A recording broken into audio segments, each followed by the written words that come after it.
good evening, everybody, on a kind of a rather miserable, wet night in January.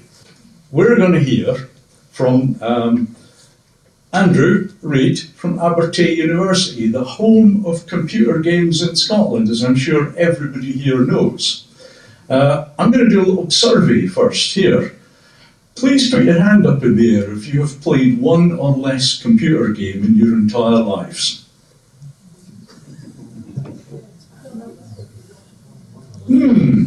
Tough crowd. Interesting. However, but computer games isn't the real reason that we invited Andrew. We're searching around, Claire and I, looking for interesting speakers. And Andrew stood out because he's doing some interesting kind of, social work with computer game technology. So, as I understand it, a lot of the real thrust of his work is working with disadvantaged children, kids around the place, and helping them to improve their life and work skills using computer games. And I guess that's because a lot of the younger generation interface more comfortably with computer games than with human beings. Anyway, so I'm going to hand you over to Andrew. He'll introduce himself, and I think it's going to be a really interesting wee talk tonight. Thank you.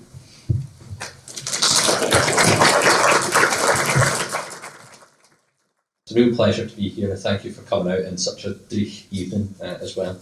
And thank you to the Perth Society of Natural Sciences for inviting me to talk as well. My name is Dr. Andrew Reid. I'm a lecturer in game production at Abertay University in Dundee.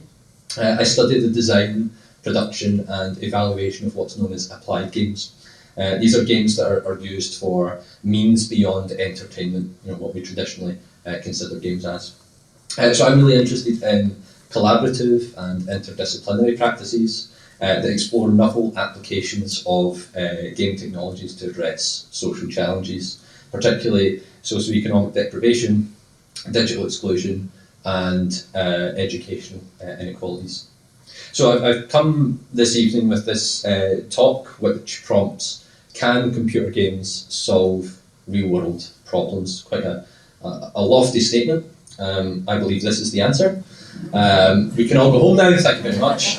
I hope you're safe and dry getting home.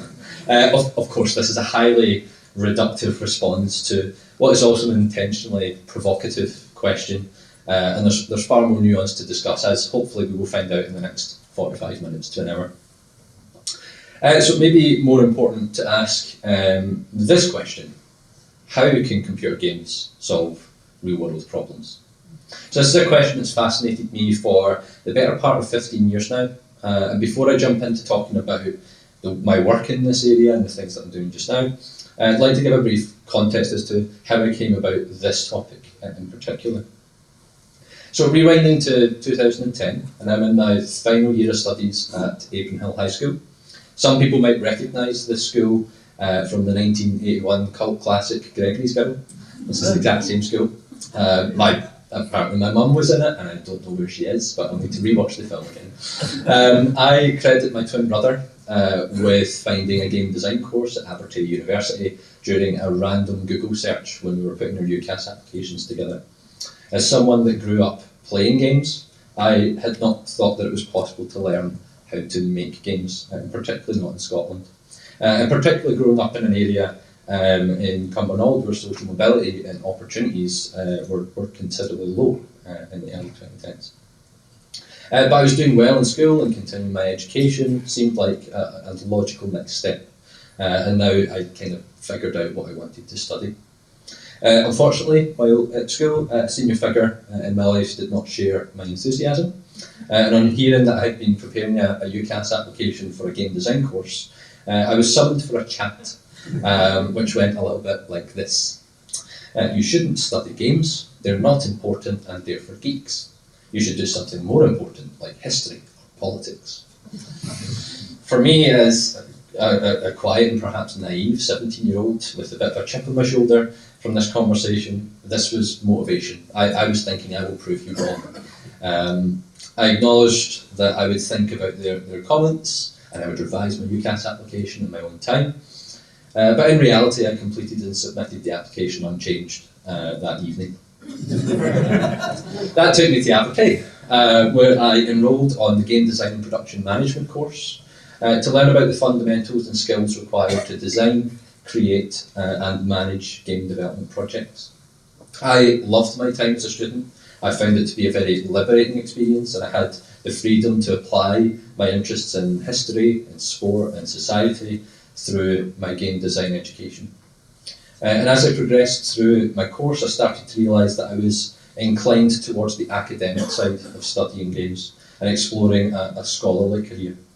I enjoyed writing and speaking about games and used these as tools to inspire and educate people about the potential of this medium.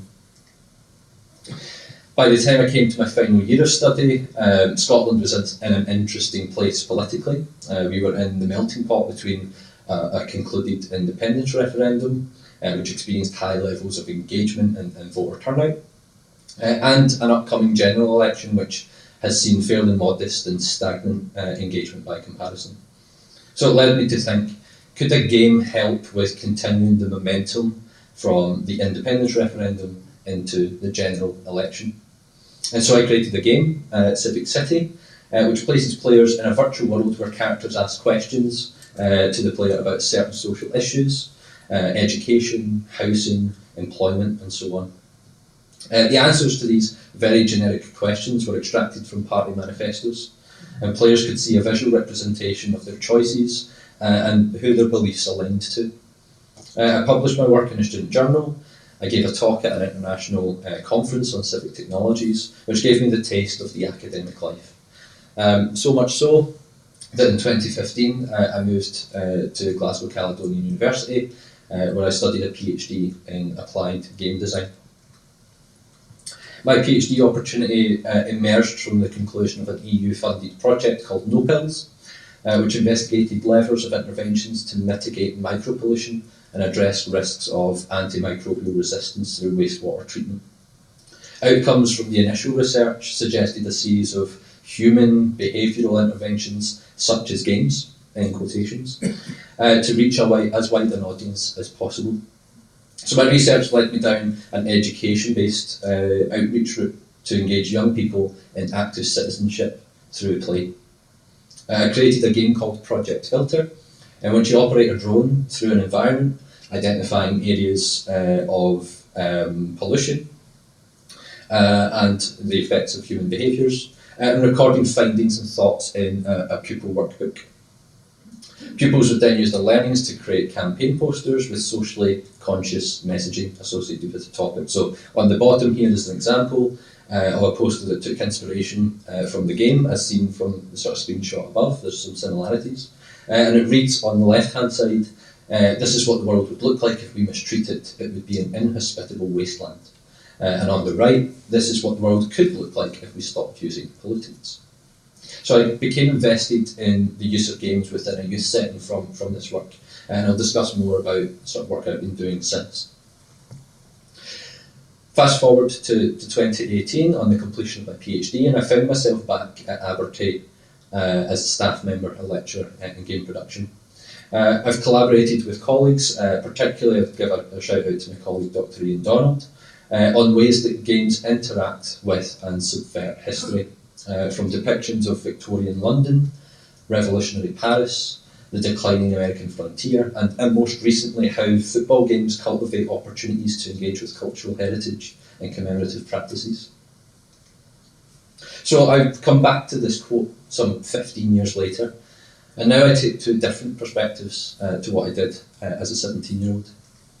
Firstly, I've been fortunate to explore the use of games for both history and politics, which while studying game development, so big tick to me. Secondly, and most importantly, this quote doesn't motivate me through spite or any ill feelings, and it was probably wrong of me to have thought of this in the first place. Because despite the increasingly wide applications of games, starting as scientific experiments in the 1960s and towards the more modern day ubiquity, the value and importance that games can provide to society is still a relative unknown for a large swathes of the public. Nowadays I use this quote as motivation to engage in public events such as this, and promote the value that games can offer to the world. So the person who told me this in 2010, I say thank you. So I've decided to dedicate my career thus far to the study of applied games. What does this mean? Well, Schmidt, Emmerich and Schmidt define this as an implementation of a subject inspired by and designed along a context and user-centric transfer of design concepts and qualities from the game world.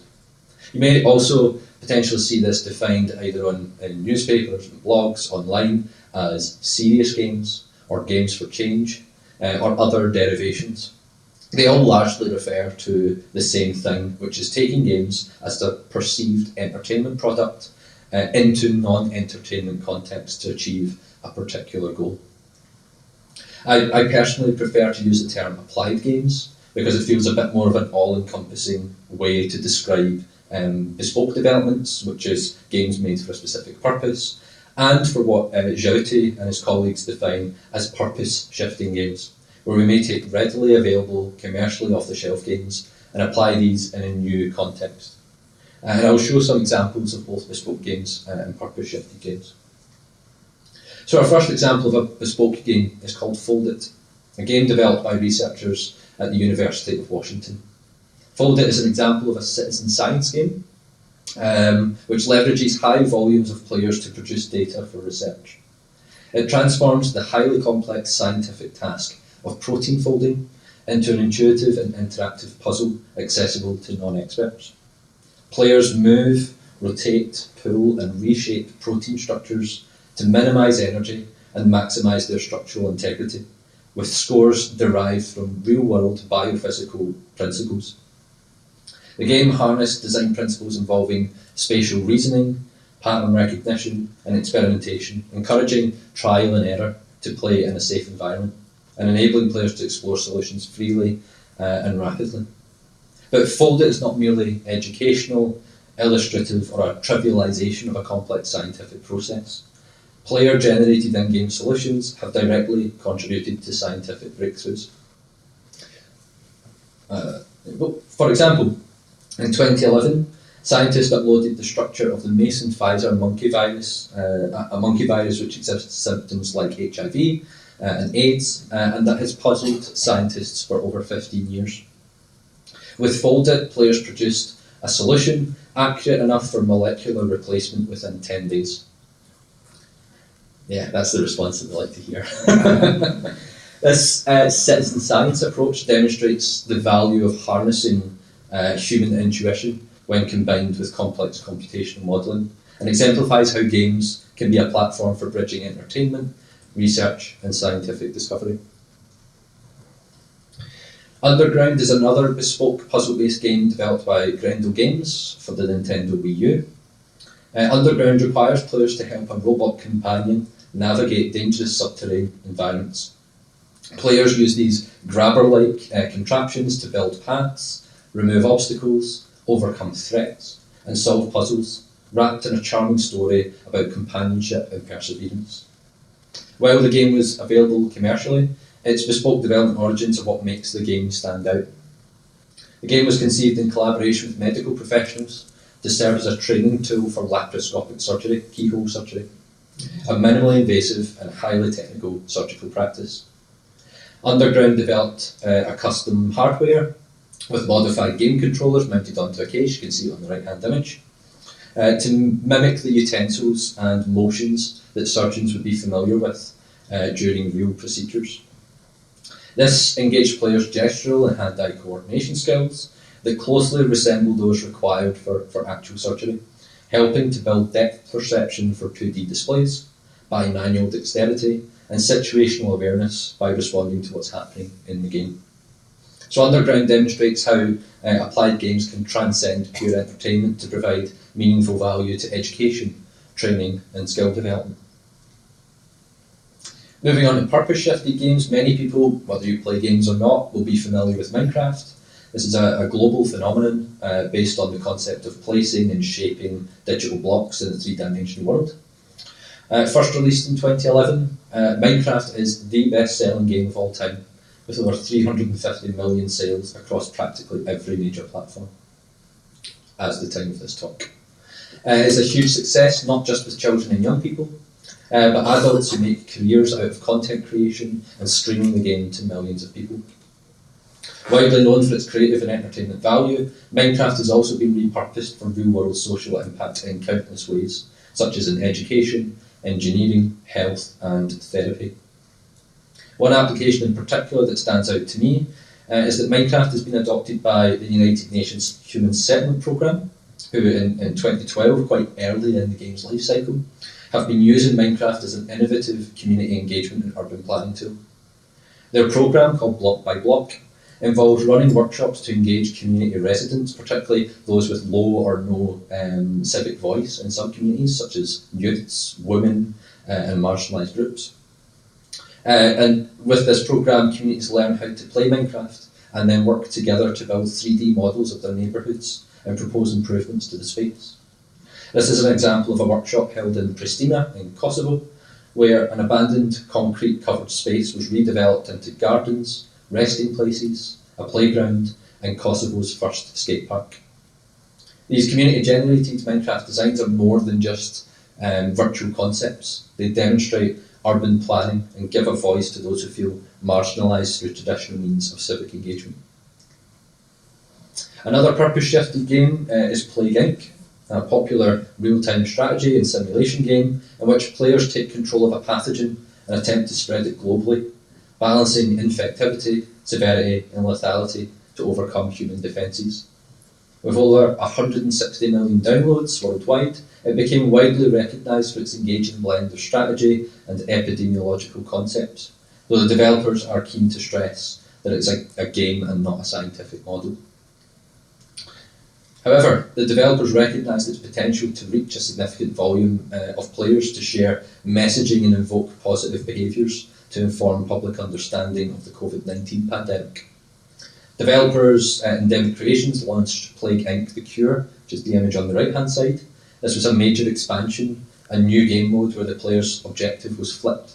Instead of spreading the disease, you lead global public health efforts to contain and eliminate a pandemic. Players allocate resources, dispatch research teams, implement quarantines, build testing capacity, support vaccine research and manufacturing, and balance socio and economic measures to control the outbreaks and develop effective countermeasures. The Cure was developed with expert input from global infectious disease authorities, and this collaboration helped ensure that the gameplay reflected many real-world challenges and decisions faced during the pandemic response, such as tracking outbreaks, managing public trust, and accelerating vaccine development. To broaden impact and accessibility, the Cure was made free to players until COVID-19 was, quote, under control. And the developers also supported pandemic response efforts with donations to health-focused organisations. So it serves as an educational tool that helps raise awareness of the complexities of the pandemic response, the importance of international cooperation, and the challenges involved in vaccine research and public health decision-making.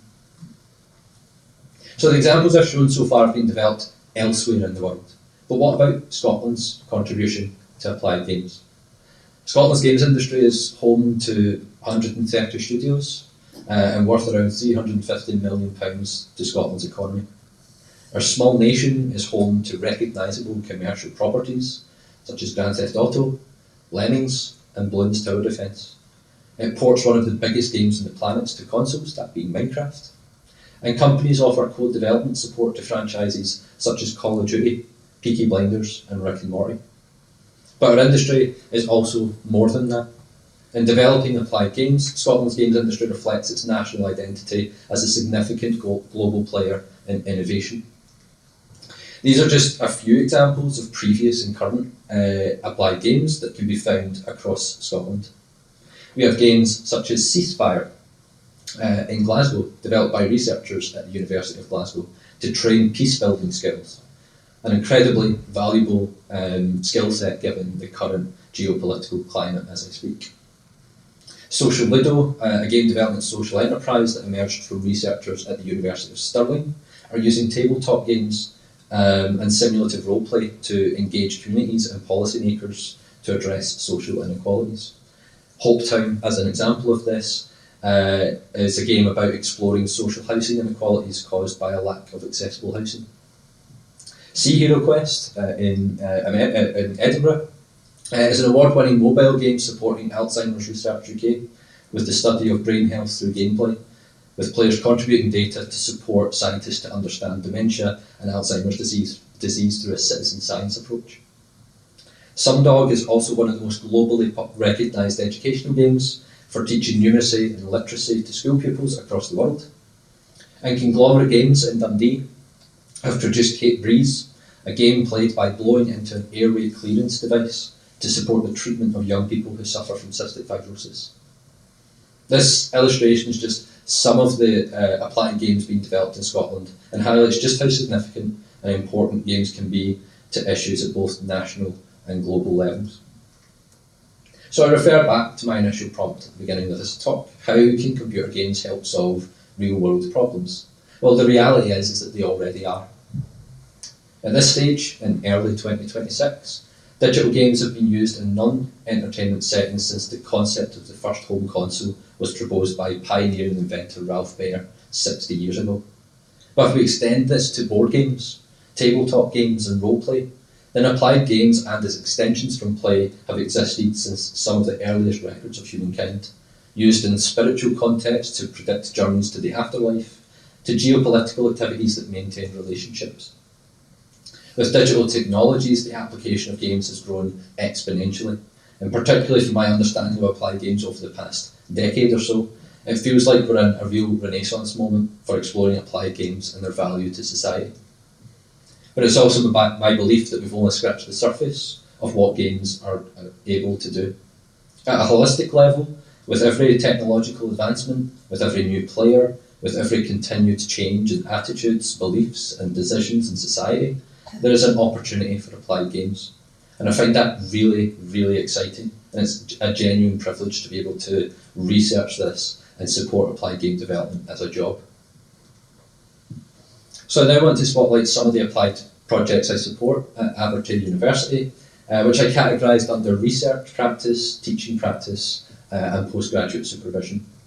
In each of these cases, these initiatives demonstrate our commitment to applied game development and how they can bridge research, education and community engagement to promote positive changes to people, communities and wider society. So firstly, I'd like to talk about some research I've been conducting into the role games and game development can play in addressing social inequalities and youth inclusion. Public health data suggests 17% of children in Scotland are identified as having a developmental concern at the age of between 27 to 30 months. This can lead to fundamental challenges with communication, self-regulation, emotional resilience and personal and social well-being, impacting upon the long-term prospects and outcomes. This difference is exponential with regards to gender and socioeconomic status, with boys in the most deprived areas of Scotland at the highest risk. Inequalities impact the economy, public services and government budgets. Attainment and attendance gaps remain high and gaps to higher education have widened slightly. So I'm personally very interested in young people's futures, particularly those who need guidance, support or mentorship towards positive destinations such as employment, education, training and volunteering. Along many others within education, youth work and social care settings, I believe that using games can unlock a route towards positive pathways for young people. Between 2024 and 2025, I worked alongside YouthLink Scotland, the National Agency for Youth Work, on a digital youth work project that explores how we might address gaps in the digital divide. Specifically, we looked at taking a youth-led approach to game development, encouraging young people to share what's important to them and to communicate this through a game. We supported 31 young people from 2 partnering youth organisations. Firstly, DataKirk, they're an Edinburgh-based social enterprise who empower underrepresented communities across Scotland with a focus on developing digital skills. And the Oakle Youth Community Improvement serve young people in the Clipmanager area and provide opportunities for personal growth and support of their well-being. So this project involved 5 visits to Abertay to participate in game development workshops in game design, game programming, game art and game audio, and then a final what we call a game jam which tasked young people to make a proof of concept of their game in a matter of hours. The outcome was 2 games that highlighted social issues that mattered to young people, developed with support from postgraduate students at Abertay at the time. Okay, so the young people at Datakirk firstly had highlighted vaping addiction amongst young people to be an important issue to them. So in response, they created Dodge the Fog, an endless runner mobile game designed to raise awareness among secondary school pupils about the negative effects of vaping and the peer pressures that are associated with it. Players perform gestural inputs such as swiping and tapping to collect fruit, avoid obstacles, and battle enemies and bosses to progress, with a leaderboard adding an element of peer-to-peer competition. The game also features subtle educational messages within the loading screens between levels to promote research and positive affirmations about lung health and making healthy lifestyle choices. For the OICI, their young people identified the themes of social exclusion, being misunderstood, and not quite fitting in as topics that they wanted to explore, and what emerged was Scales of Sorrow. This is an arena-based boss rush PC game in which players come up against dragons who are rampaging in various environments.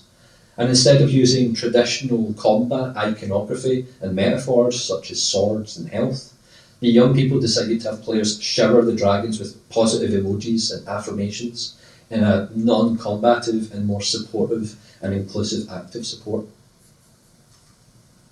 So throughout and on completion of the project, Youth Like Scotland ran evaluation exercises to measure the impact of the work against the National Youth Work Outcomes and Skills Framework, which provides indicators to the most significant changes that young people commonly describe as a result of their involvement in youth work. The evaluation showed clear benefits in a multitude of different ways: increased confidence and teamwork skills as young people collaborated and contributed in meaningful ways, expanded their digital literacy, including how to put together a game, design concepts, and use tools relevant to the creative industries, broadened their horizons, with participants gaining some familiarity with higher education settings and professional expertise, and overall positive engagement as participants valued the process and enjoyed the collaborative, low-pressure learning environment. This also came through in the sentiments that young people and youth workers shared on conclusion of the project as part of Youth Like Scotland's evaluation. Young people were shown to be self-motivated to continue using game development tools at home and in their own time, a sign of ongoing technical skill development and interest. The project also seemed to address an access gap to game development, with young people feeling that they don't get this opportunity to make games in their current environments. And this project provided that opportunity to try something new. There's also an aspect of soft skill development, with young people exhibiting confidence and resilience to, quote, step out of their comfort zone, a critical skill to develop in a fast-paced society which requires adaptability. And holistically, youth workers also provided their professional observation that young people were enthused and satisfied with the project, and that they themselves would be keen to maintain opportunities in game making for their young people in the future, which is something I'm proud to keep doing. The next project got a video to share. It was in partnership with Bragg Enterprises. These are a Fife-based social enterprise helping disadvantaged communities achieve a more prosperous future. So I'll play the video just to explain what the project was about. My name is Dr. Andrew Reid. I am a lecturer in games production at Abertay University. Bragg Enterprise approached us back in August to speak about working with some of our students in games to help launch their esports tech hub in Leavenworth. We worked on putting together a brief and a proposal that could be taken forward into one of our modules called Professional Project, where we have teams of students across all of our games programmes working for 14 weeks on various creative groups. My name is Rachel. I'm one of the employability key workers with Bragg Enterprises. It's all about helping young people 19 to 24 who are unemployed and need a little bit of support to get back into work. We knew that a lot of our young people really enjoyed playing computer games, and a lot of them had been interested in what was actually involved in making a game. So we wanted to give them a chance to experience that and maybe think about whether that is a career that they could move into. We also thought it would just be a really good way to kind of capture their attention and get them involved. Well, it all started when I was at Abertay Enterprise, and one of the members told us about this game design. I just definitely wanted to try it out and see what it was all about. Gaming has always been really one thing I've always wanted to do, so I've seen it in this point of view as well. It's just opening another door, really. So this project was about collaborating in a group and learning how to make a game within a team. The group itself was amazing, and the game itself turned out amazing as well. So the game itself is this first person, you're in Edinburgh Castle, and your idea is to fight for as long as you can. Working with Bragg has been amazing. It's quite a relaxed environment, but still serious enough where we're getting our work done. They're learning all these ideas on how to build a game, and they're giving their input. So serious, but also quite fun. Games, that passion started when I was very, very young. I'd say I'm very passionate about it. Mainly what we did was some of the audios for the game, and other than that, I believe it was playtesting, finding out different bugs for the game and making sure everything worked correctly. It was definitely new for me. I've not been into a university building before, so it was quite daunting for the first time going into such a large building, but staff were nice, students here are nice, great people to work with. So I'm really interested in how games can support and develop the needs of the third sector, various different charities and non-government organisations. This is another opportunity to see how games can be applied in a different context. I hope the young people at Abertay Enterprise got an insight into what it takes to make a game. I hope as well that they consider a career in games and that a career in games is open to them. I should point out that one of the young people may have slightly underplayed their involvement in the project. The characters' designs, the weapons, the sounds and the competitive elements were also driven by the young people too. Okay. So to provide some context to this project first, within Fife, unemployment and economic inactivity among 16 to 24-year-olds is higher than the comparative national and UK-wide averages. And as reported by Fife Partnership, delivering support has been significantly impacted by various social and political pressures. On top of this, we know that young people are proportionately gamers and that it is a popular career ambition to work in games and the wider creative sectors. So the games industry is youthful by working age population, but it's also institutionalised for degree level qualifications. So it's something which is a minority experience for disadvantaged young people in Scotland and the UK. In response to this project derived from a vision of reaching disadvantaged young people who would be defined as NEET, meaning not in education, employment or training. And exploring whether game development could provide a pathway towards one of these destinations, with an ultimate ambition to show that careers in games in particular can be a destination for them. To do this, we combined young people from Bragg with third-year game development students to work together in producing a game that would be mutually beneficial. Young people would be able to include their experience on their CV when applying for jobs or courses, and students would benefit from working directly with the target audience that the game is designed for and seeing the impact that their work can have on the lives of young people. So far we've run 2 projects with 2 different groups of young people with Bragg, and we've got a third project ongoing just now. So the first game, as you may have seen in this sort of talking head video, is called Final Breath. It's an arena-based action game which adopts the sense of the epic last stand. You're the sole protector remaining at Edinburgh Castle, and you have to defend yourself against waves of mythical enemies. Players gain points for each enemy defeated, which can be used to upgrade weapons and player characteristics such as health, and strengthen the player in combat. The game promotes competition through an in-game leaderboard, with scores based on the volume of enemies defeated and the time taken to complete the game. And I have to say, some of the young people got really good at this game. Evaluations took place at the end of the project, in which we interviewed the young people, the youth workers and the students to collect their experiences and understand the impact of the project, which we categorised in 4 themes. Firstly, personal development was evident from the conclusion of the project. Young people were part of a new group in a new environment and participating in something that they'd never experienced before. And as the project developed, it was clear that they were gaining confidence and becoming more open in their communication. The youth workers noted that this was also the longest period of time that they had engaged young people in a single project. Our project was 14 weeks long, and that they looked forward to each new session, which was a testament to their enjoyment of the experience.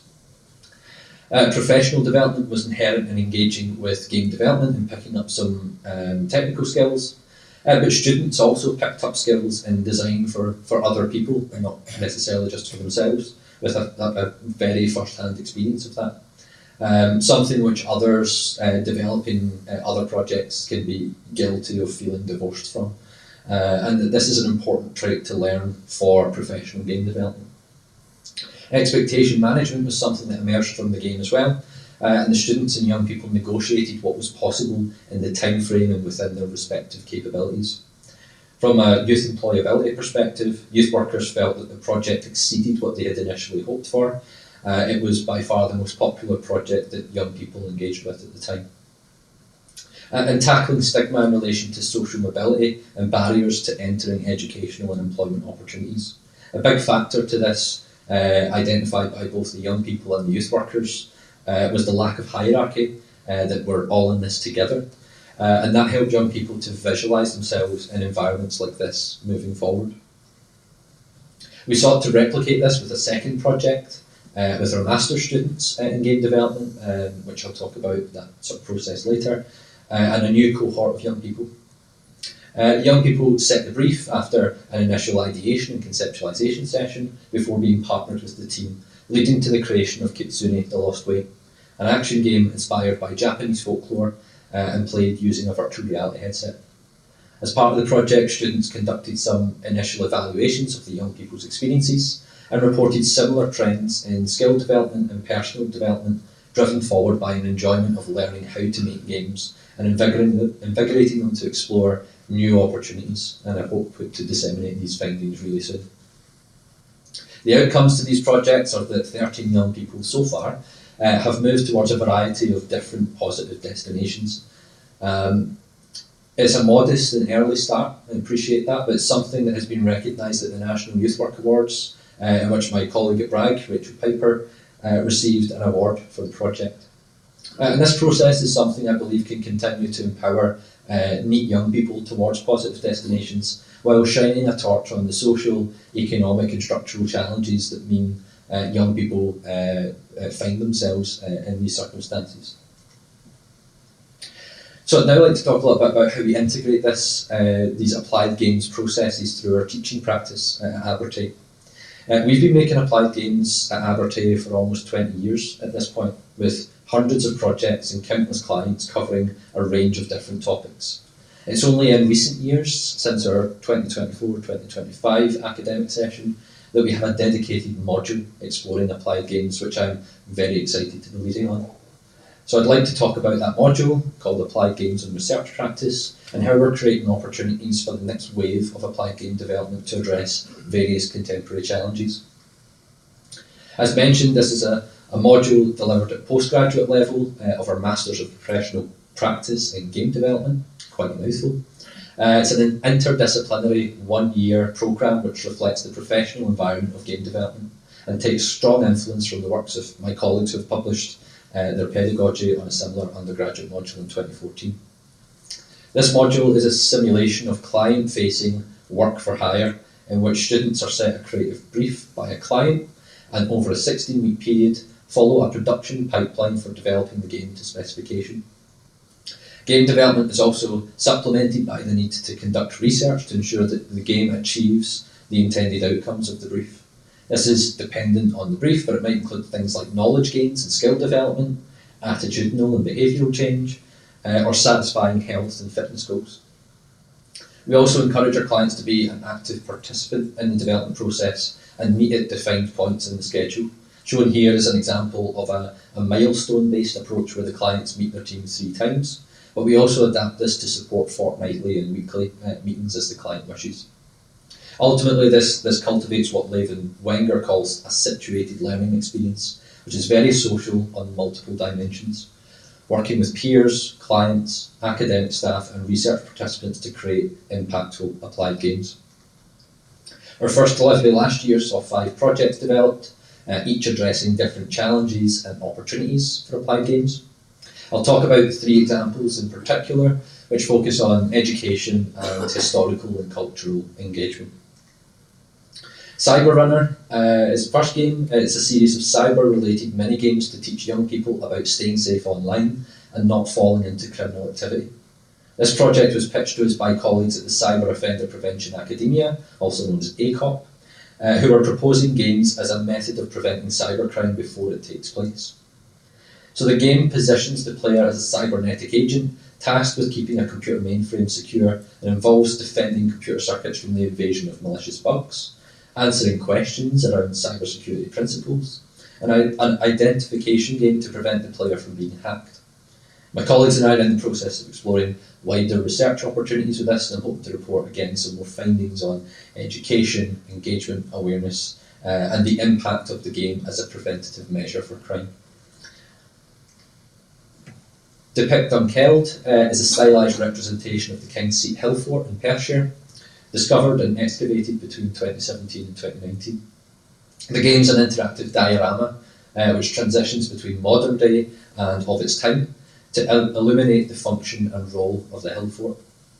The game's development was underpinned by site visits to the location alongside an archive of discoveries made during the archaeological dig, such as marbles and pottery, which served as the basis for designing some of the puzzles in the game. The game features a reward system which contextualises the fort's inhabitants, purpose and reasoning, based on how archaeologists and historians have used these findings to interpret life at the hill fort. The game is intended to sit within the Chapter House Museum in Dunkeld, inviting local communities and tourists to engage with the game near the site of the hill fort. And as such, educational components are presented in bite-sized formats and with principles of usability and accessibility to avoid information being hidden behind arbitrary barriers.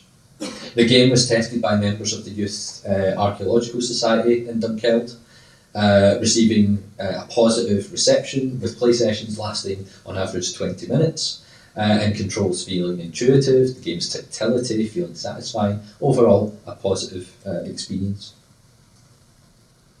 And Ready Room Decorator is a recreation of Macintosh's Oak Room from 1907. The Oak Room was used as a tea room and social venue and embodied modernist values in both Macintosh's Art Nouveau style and in their accessibility of the space to men and women during this time period. After the tea rooms closed in the mid-20th century, the interior was dismantled and placed in storage, but was restored and displayed to the public in 2018 through a major project by the V&A Dundee. The game takes inspiration from the Oak Room's reclamation, serving to digitally represent the Oak Room as authentically as possible. The game plays out as an interior design simulator, with players tasked with responding to a commission of the space.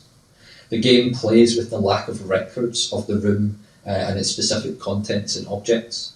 Many of the furnishings and fittings from the time have been lost, and photographic or illustrative evidence of the Oak Room is scarce, which lends itself to encourage flexibility in the way players can design the environment. Objects are inspired by the works of Mackintosh and his wife, Margaret MacDonald Mackintosh, a prominent artist in her own right, with the development team also remixing and infusing aspects of the wider Scottish Design Gallery collection within the V&A. On playing the game, members of the public noted enjoyment in engaging with art history through the game and in discovering more about Mackintosh's collections and its connections to women's social history, such as tea rooms providing unique opportunities for women to socialise in their own space and without men for the time. So this module culminates in an applied game showcase which runs in an exhibition format where our teams present their work to their clients, their peers and the general public before the games are available to play. Here we have an example on the left of one of the young people from the Bragg Enterprise brief playing Kitsune in virtual reality. And on the right, a representation from Step Change and Safety, playing a game about health and safety management in offshore energy environments. This half-day event is hosted at Abertay This year's event takes place on Thursday the 23rd of April between midday and 4 p.m. It's free, but it's ticketed, so please save the date if you'd like to come along and see what our students developed this year. You're more than welcome to come. So the project that we've run this year as part of our second year of the module is as follows. We've got a project with a new group of young people at Bragg Enterprise who'll be working with our students on a fortnightly basis to learn skills in game development. We've got a game to engage public audiences with the James Hutton Institute's Commonwealth Potato Collection, a living library of over 1,500 species of potato with world-leading agricultural research to address global food and climate crises. A collaboration with the Scottish Huntington's Association to educate young people about Huntington's disease and its social and emotional impact. A digital adaptation of a board game developed by colleagues at Abertay, which highlights disparities of engendered experiences when walking alone at night. A project with the Carnoustie Community Development Trust, using games to drive economic activity within Carnoustie. And more developments with the Scottish Design Galleries at the V&A Dundee, celebrating Scotland's history and global impact in art and design. Lastly, to sort of wrap up the presentation, I wanted to share with you some of my ongoing supervision practice that's currently taking place with the use of games in dementia care. Dementia affects over 90,000 people in Scotland, which represents roughly 1.6% of the national population, which is disproportionately higher than the global estimates, which sits at around 0.7%. While there's no cure for dementia at present, this research aims to focus on the importance of personhood, the idea that people with dementia should continue to experience life with joy, agency and dignity. I would like to give all credit for the slides coming up to my student, Liesa Seiden, who's currently pursuing a Masters by Research at Abertay, supported by the Scottish Dementia Research Consortium.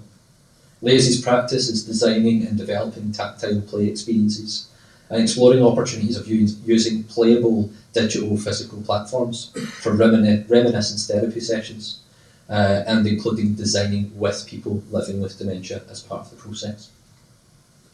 This project was inspired by an earlier collaboration with Alzheimer's Scotland and Hampden Stadium, and led by our colleague and fellow supervisor, Dr. William Kavanagh. The project on the right is called Football Memories, and was commissioned as an outreach project for elderly men with dementia reminiscing about football matchday experiences. The study also considered the application of virtual reality within a reminiscence setting for activities such as memory recall. 3 vignettes were produced representing a national game between Scotland and England, as this was seen to be less divisive and more nationally inclusive than selecting teams and their associated rivalries. The experience featured 3 vignettes of travelling to the game, entering the stadium and observing the game from the stands.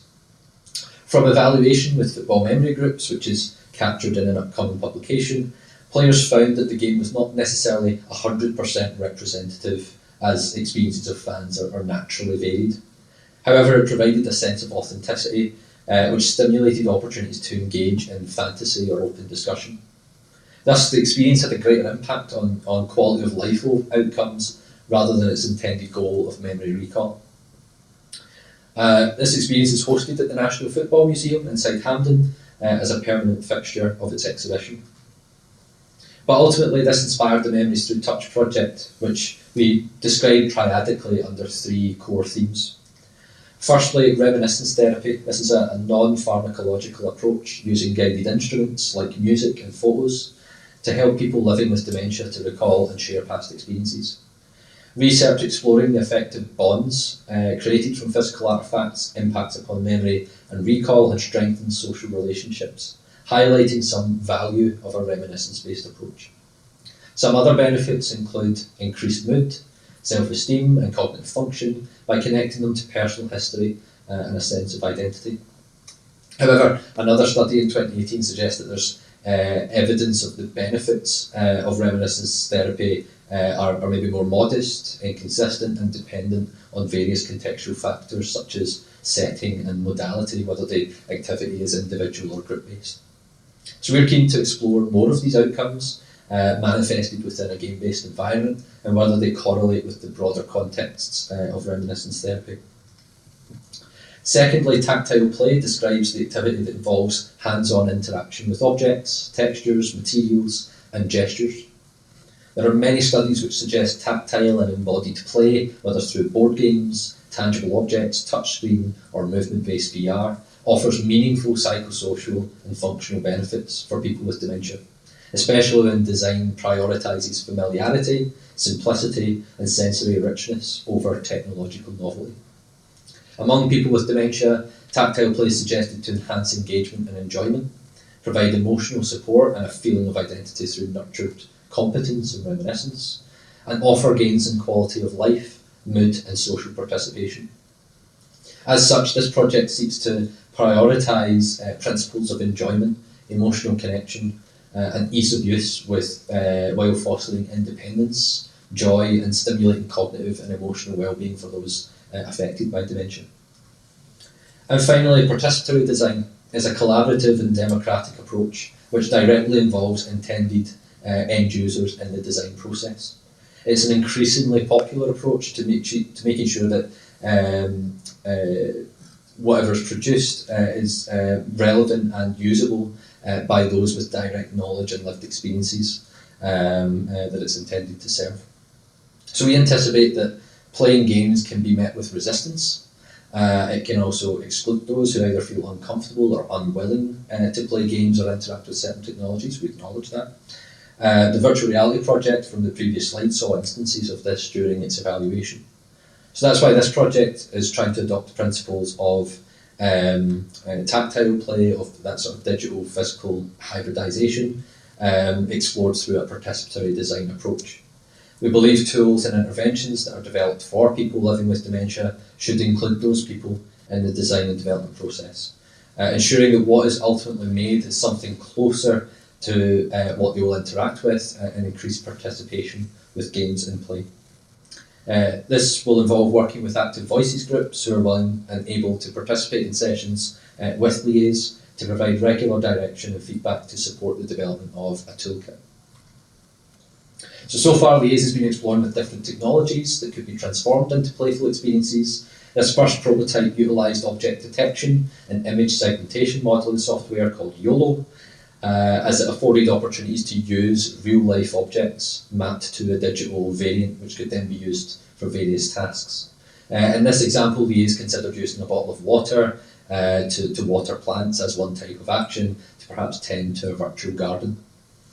While the technology is interesting, liaise ran into some significant technical barriers. You can sort of see that on the screen as well, about instability and poor functionality, which would not have presented a seamless, smooth play experience, particularly as we consider the target platform and specification for players who may not have access to high-end, sophisticated gaming technology. So that led to a second prototype using RFID tags, which are fairly common. They are low-cost technologies used in things like payment cards, access and security systems, and within car technologies.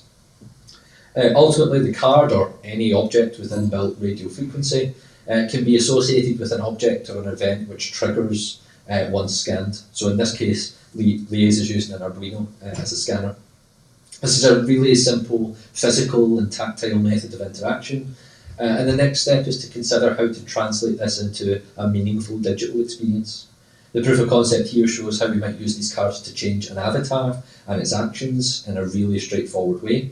And the next stage is to work with members of active voices groups to co-design scenarios, environments and activities that they would like to see happen on the screen in a playful manner.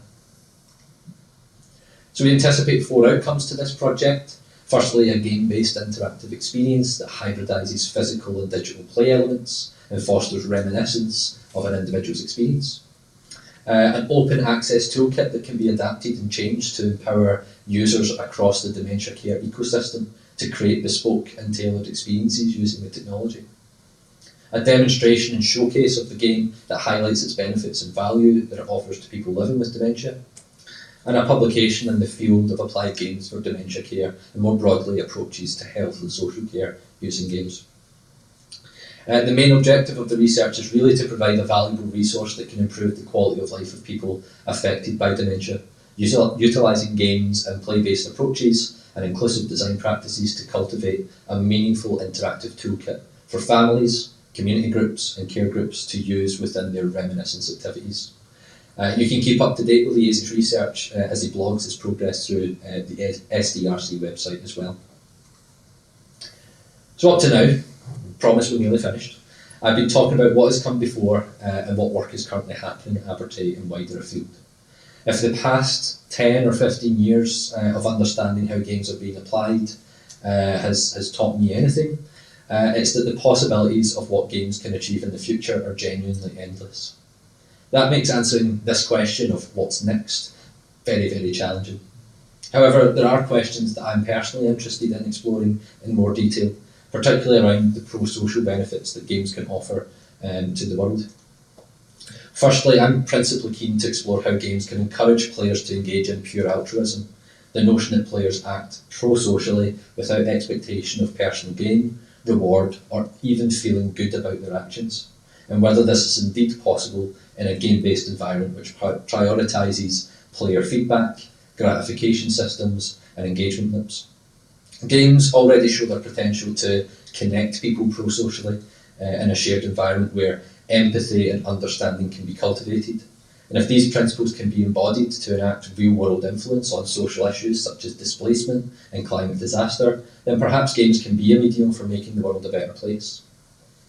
I'm also really interested in how games can help diversify representation in the games industry.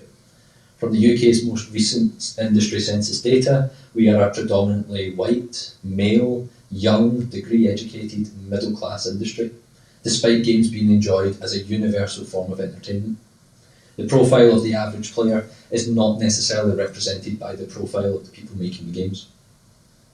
My work with Bragg Enterprises has been looking at this through the lens of socio-economic status, and in working with DataKirk, we've connected young people from the BAME community who were inspired to continue exploring careers in the games industry. And in expanding the perspectives of what games can do in wider fields beyond entertainment, there is opportunity to bring people in from all walks of life to making games for their communities and their needs, and potentially rebalancing the profile of the games industry.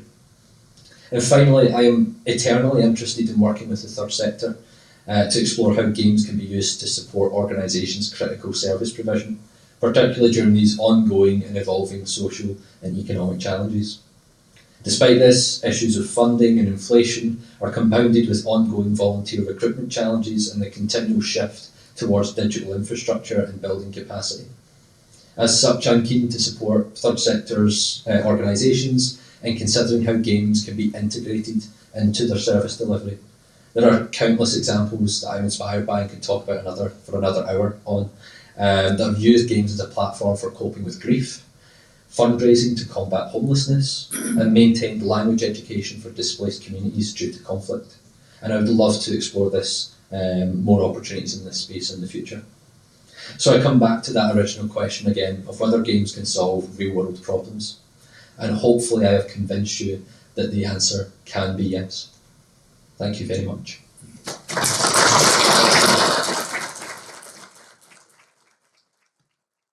Geez, that was really interesting. I had no idea what you were doing there. And, and the focus on the social stuff I think is really, really important.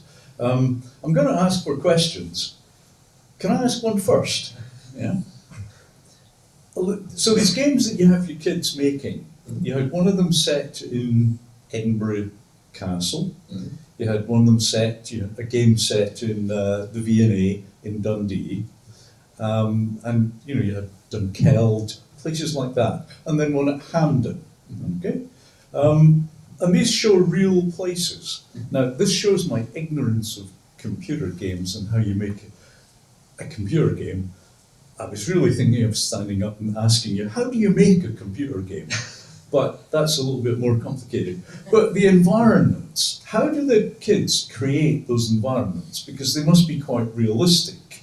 Yeah. Yeah. So how did a bunch of kids from Dunfermline or whatever make a realistic representation of Edinburgh Castle in which to make their game? Yeah, I think, there's two answers to that question, right? So the Edinburgh Castle, as an example, it's a very abstract representation of Edinburgh Castle, right? But Hampden wasn't. Hampden, that was with working with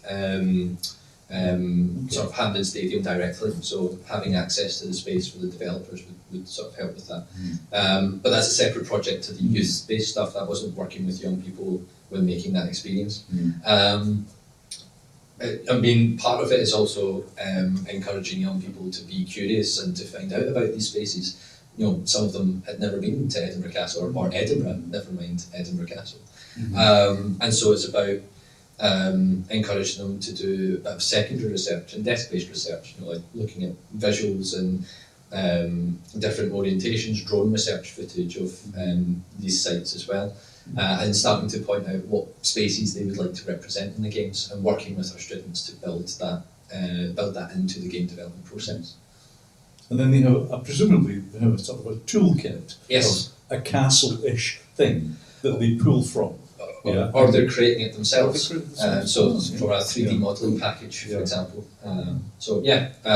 There are different assets that we can use for games that are pre-made and royalty free, but there's also various different modelling packages where you can create these models from scratch. And Historic Environment Scotland have their own platform with photogrammetric scans of different locations and different artefacts that are also things that can be pulled into a game engine and used. You know, with Historic Environment Scotland's permission, I should say. But it's the same type of models that you would use in a game environment. Right. Okay. Questions? Claire? Some of the games that you've described are very site or purpose specific, but some of the educational ones should be quite broadly applicable. Are they generally available? Or I suppose a supplementary question is, how would you go about commercialising them?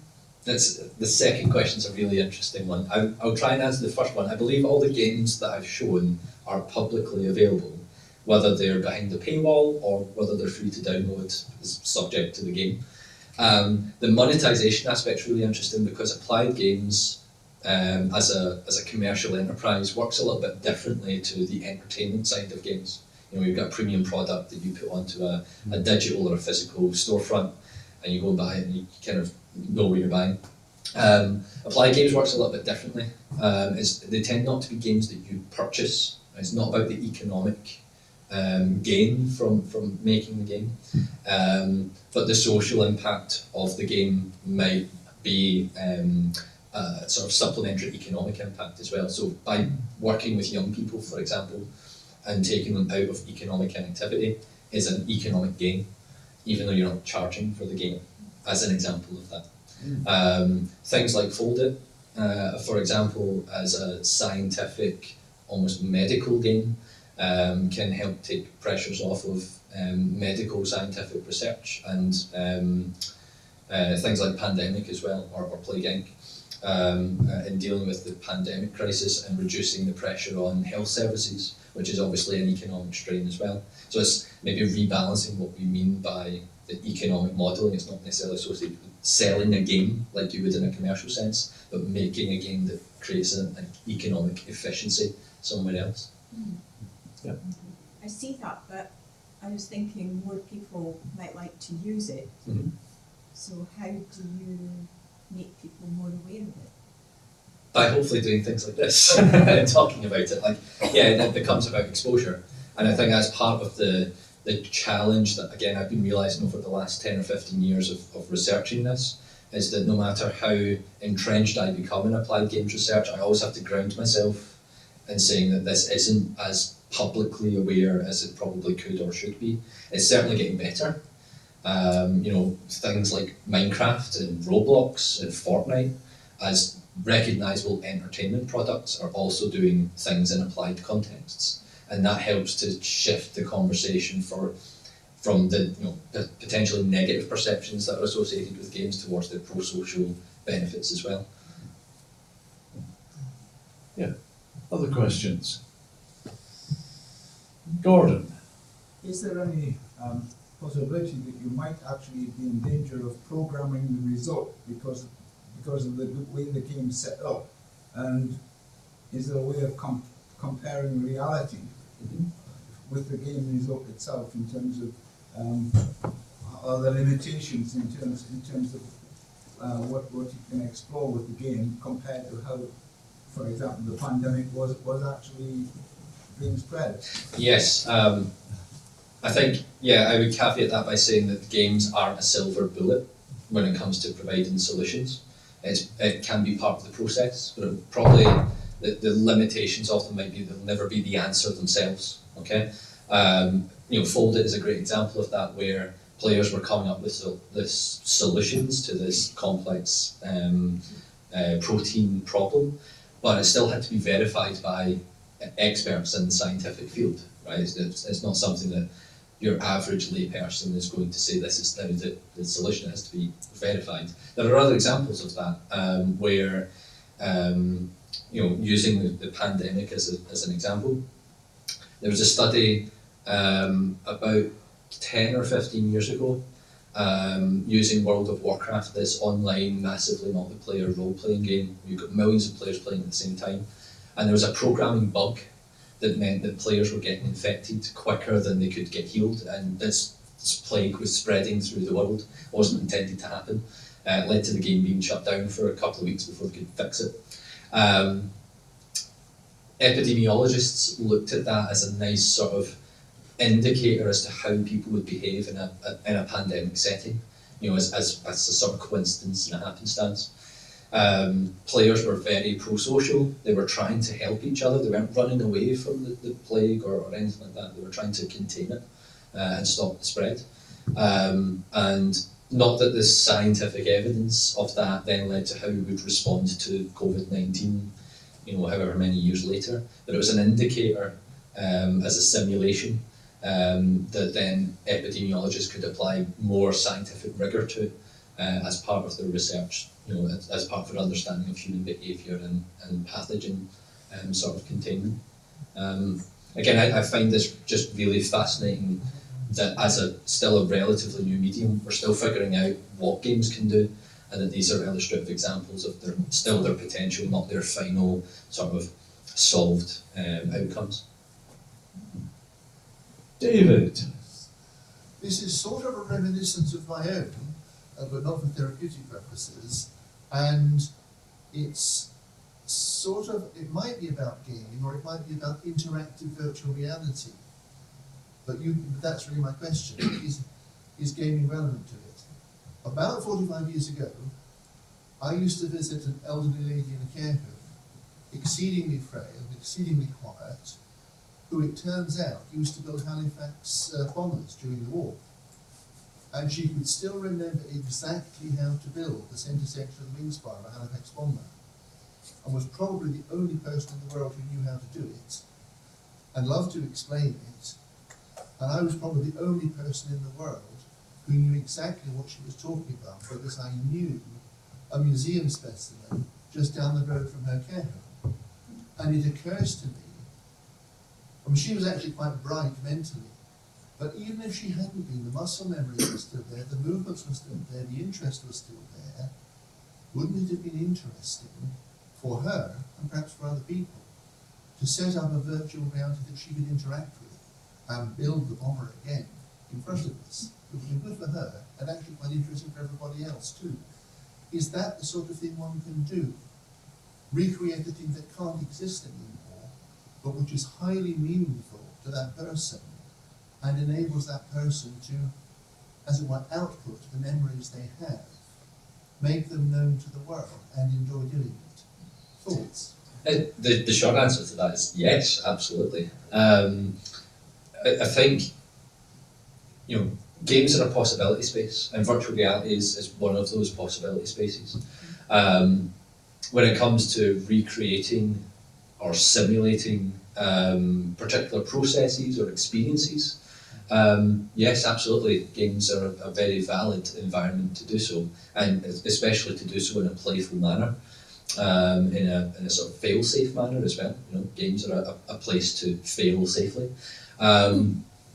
But also as part of a way of archiving and recording practices and experiences that are maybe lost to time. Things like oral traditions are also part of the game making process.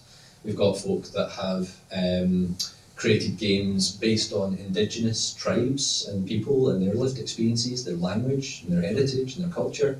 And the game now serves as a record of that potentially could get lost to this ever-increasing advancement, quote unquote, of society.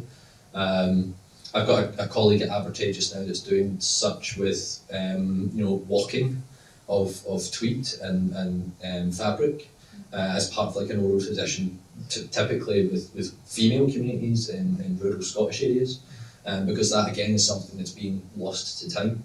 And as someone from a sort of rural community herself, she's really passionate about preserving this this practice of community and of working a sort of fine fabric.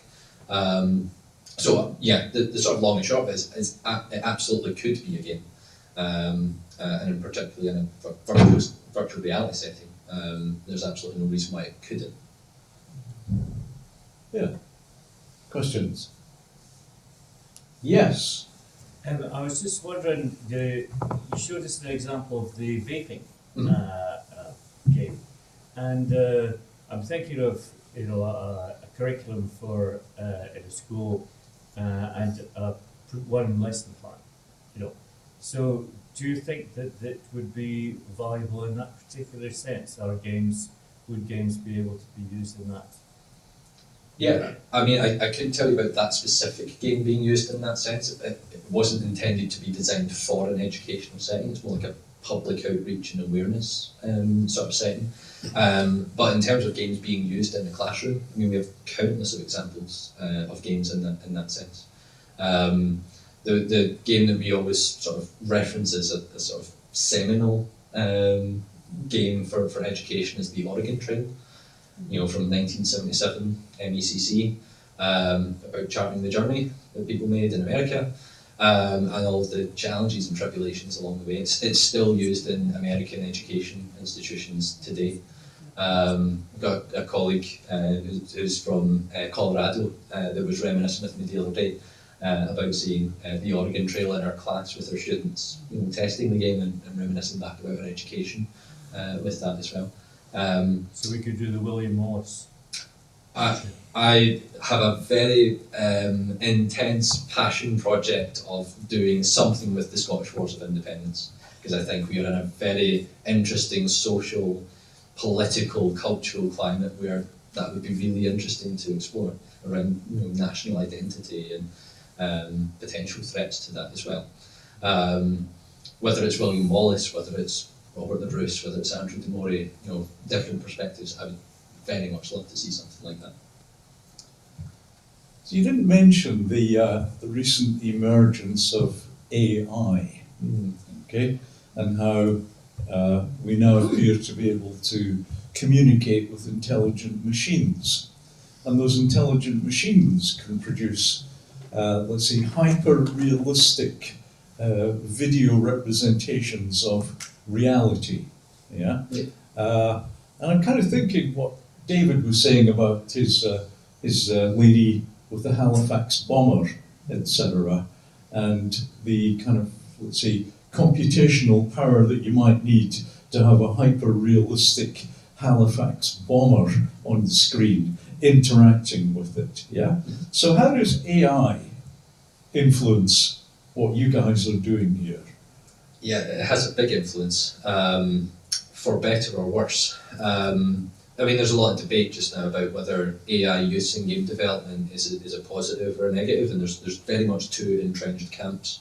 And I'm that guy that sits in the middle. I can see the positives and the benefits that AI can have. I also see why people might be resistant to it, but overall we can't avoid it. AI is very much here. It's rapidly developing. We obviously promote students and students' work being self-created and self-driven, but there's also an acknowledgement that institutionally that our future work and future jobs are going to be affected by AI, so we can't just turn a blind eye to it. Within a game development context, there's industry examples of AI being used for asset creation, for narrative and voiceover work, for storytelling, story-driven purposes. I always come back to the notion that, and we've had automation in game development for quite some time now in terms of game testing and doing sort of repetitive tasks. Mm-hmm. I always come back to the fact that games are to be played, and they're played by humans, and there will always need to be a human element to it. It's human at its core. And so no matter how technologically advanced AI becomes, games will be human-centric first. And that should be the philosophy of games. Mm-hmm. Do you have another question, actually? Is Monopoly an example of an applied game? Yes, absolutely. So for those of you that don't know Monopoly, the origins of Monopoly, sorry, not just Monopoly, it's a well-known game.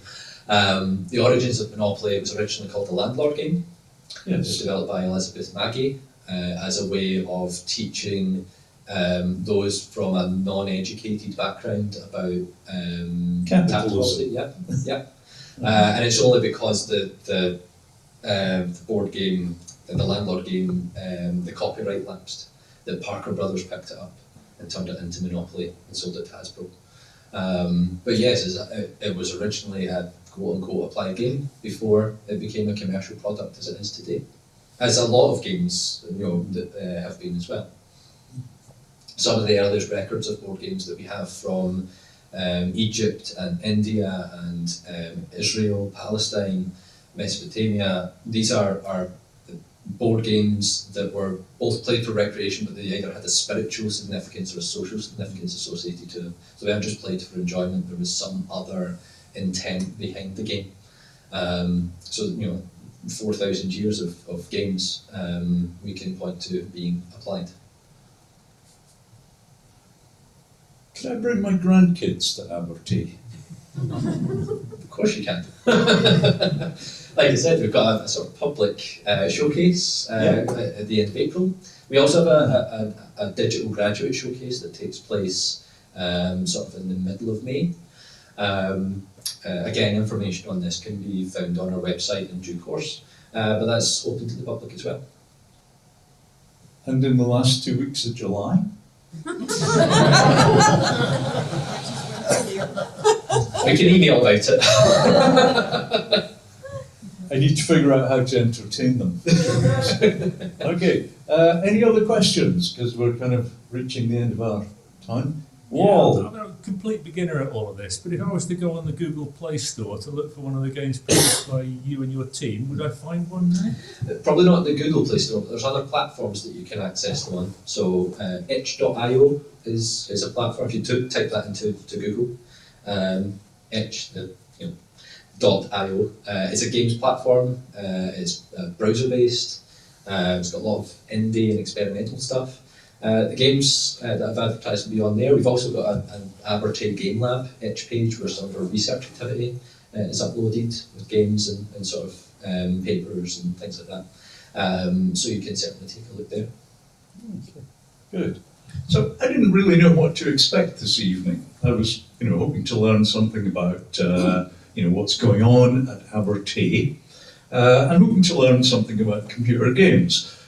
A source of eternal mystery to me, because I think I've played one in my entire life, and it was called Myst, and that probably dates me, doesn't it? Yeah? A little bit. Okay. And I'm not sure I got very far finding my way around that island. Yeah. Anyway, but I think it really is interesting that you're taking something like this and applying it for social purposes, especially with kids, with coming from disadvantaged backgrounds, excluded, I think it's a really great thing to do. And, I kind of applaud you for that. Yeah? It'd be so easy for someone with your background to go and just get a job with the, DMA or one of these companies and become a millionaire. And instead you're, trying to do something good in life. I think that's great. Yeah. And I think that the slide where you said near the end, where you were hoping in the future to maybe develop games that promote altruism. Yeah, it's a real good thing to do. you could probably find a market for them in America right now. I think the world needs to learn a little bit of altruism and being nice to each other. And if you could come with a successful game that made people nice to each other, good for you. Yeah? Okay? I'll buy shares in your company if you do that. Okay. Anyway, I enjoyed this evening very much. And yeah, thanks for coming along. If you've got any friends who are doing anything interesting, please let us know. Okay? And if I could just ask everybody to show appreciation in the usual way.